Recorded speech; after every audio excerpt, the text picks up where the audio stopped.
Well, it's 2020, and for the first time in several years, I decided to not make any New Year's resolutions. I've kept a note in my phone over the past few years of all my resolutions, and I always recognized that I only would accomplish 2 out of maybe the 8 resolutions I would make. I've always been a pretty big thinker and a pretty big goal setter, but one thing I've been realizing over this past year where I had a lot of struggles and a lot of setbacks is I am not in control of my life as much as I think I am. All the resolutions I would make would all be around what I wanted for myself. If I look back on the timeline of my life, I realize something pretty obvious. It didn't really unfold the way I thought it was going to. But more than ever now, when I look back, I realized it was all for my greater good.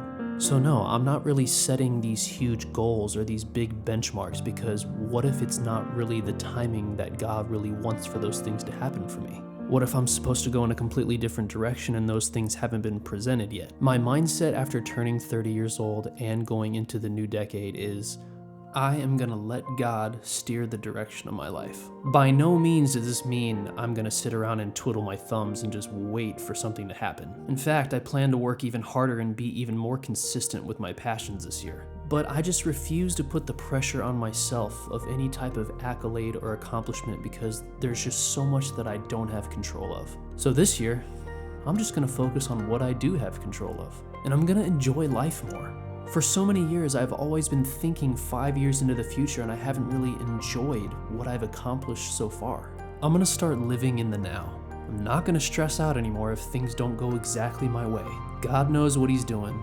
He always has, and He always will.